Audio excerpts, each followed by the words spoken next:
जय द्वारकाधीश। दक्षिण देश में कंकावटी नाम की एक नगरी थी गोदावरी के किनारे पे। वहाँ भक्तराज रामानंद रामदास रहते थे और हरि भजन करते थे। भक्ति क्या है वो भी उसको मालूम नहीं था। वहाँ पे बाजू में वो 70 वर्ष वर्ण के थे। उसके लिए मोशी का कामकाज करते थे, जूता छीना और बेचना उसका काम था। और बहुत ही गरीब, बहुत ही सीधे और बहुत ही ईमानदार थे और एकदम भोले भाले थे। पढ़ना लिखना जानते नहीं थे। एक बार गांव में सत्संग हुआ तो सत्संग में गए और उसको कुछ भी मालूम नहीं पड़ता था। गुरु महाराज जो भी बोलते थे कुछ मालूम नहीं पड़ता, कुछ समझता नहीं था।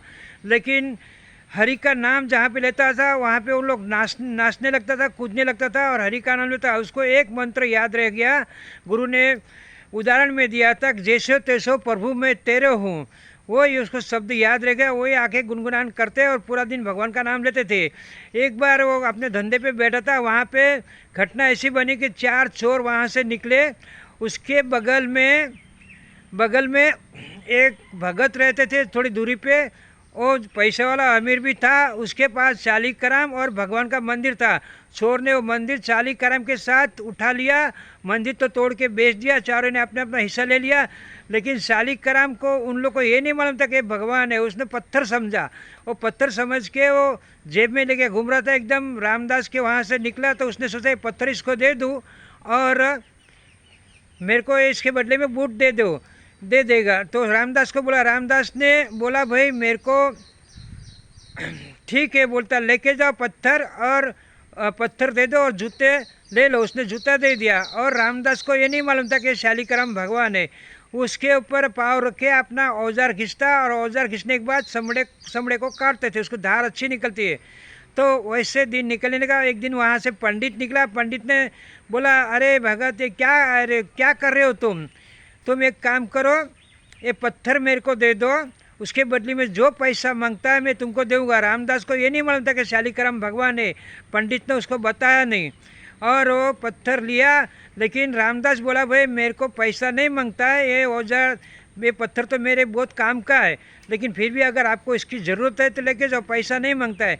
पंडित राजी खुशी से शालीग्राम लेके गया और जाके अपने घर में धूप दीप निवत और अच्छे ढंग से मंत्रों द्वारा पूजा की और भगवान को बिठा दिया।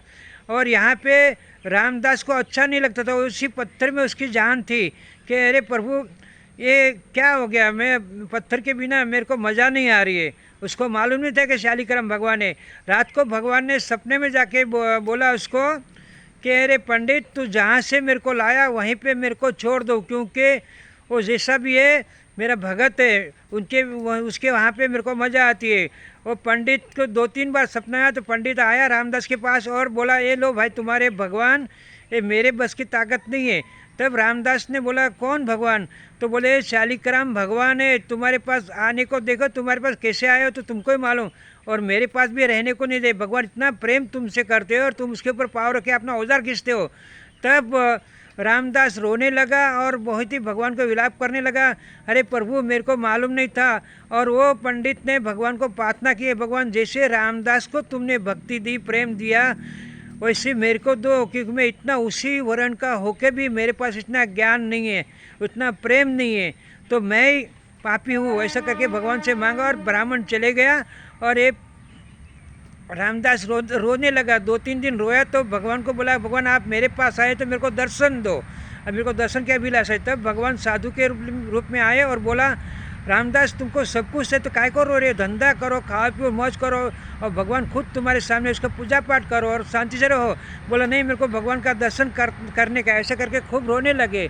तब भगवान ने उसको दर्शन दिया, प्रकट हो गए और रामदास बहुत खुशी से भगवान की भक्ति करने लगा। वैसे प्रेम भाव से अगर सही हिसाब से अगर भगवान को प्रार्थना करेंगे आप और दिल से भजेंगे तो भगवान जरूर आते हैं। भगवान भाव के भूखे, खजाने के, खान धन दौलत और खाने पीने के भूखे नहीं है। भगवान को खाली भाव मांगता है। दिल से अंतर से अगर भाव से भगवान को बुलाएंगे तो भगवान जरूर आते हैं। जय द्वारकाधीश।